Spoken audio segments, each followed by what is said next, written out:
ఎటువంటి ప్రాబ్లమ్స్ ఉంటే ఈ సెల్ హెల్త్ క్లినిక్ లో రిపేర్ చేస్తారు మీరు? నేను సెల్ రిపేరే చేస్తాం. ఒకటే జబ్బు ఎన్నిసార్లు చెప్పినా అదే ఒకటే జబ్బు, సెల్ తప్పు చేయటం. అయితే సెల్ ఎందుకు సార్ ఇంత ఫ్యాట్ ని ఎందుకు దాచుకుంటుంది? దానికి వేరే మనం ఈ రోజు ఫుడ్ ఇస్తాము, సడన్ గా ఎందుకు వెయిట్ పెరగడం స్టార్ట్ అవుతుంది బాడీలో? మీరు తినే ఆహారంలో నుంచి ఇందాక చెప్పినట్టు గ్లూకోజ్ గా మార్చుకుంటుంది స్మాల్ ఇంటెస్టైన్, మార్చి రక్తంలోకి పంపిస్తుంది. రక్తంలో ఉన్న గ్లూకోజ్ ని ఇన్సులిన్ సెల్స్ లోకి నింపుతుంది.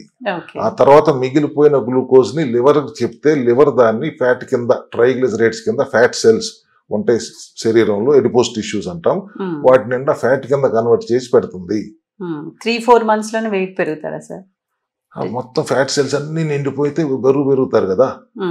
Adipose tissues are full of triglycerides, that means your obese, అప్పుడు అవుతారు. ఇంకా all the adipose tissues, fat cells are also full. ఇంకా బ్లడ్ లో గ్లూకోజ్ ఉంది, ఇన్సులిన్ ఏం చేయాలో తెలియదు, దాన్ని డయాబెటీస్ అంటారు, టైప్ 2.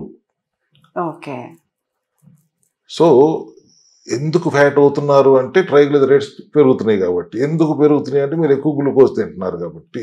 ఎక్కువ గ్లూకోజ్, మిగిలిపోయిన గ్లూకోజ్ ని లివర్ ఫ్యాట్ కింద మారుస్తాను కాబట్టి. సో మీరు ఫ్యాట్ ఒబేస్ అయిన తర్వాత నెక్స్ట్ ఏమవుతారు?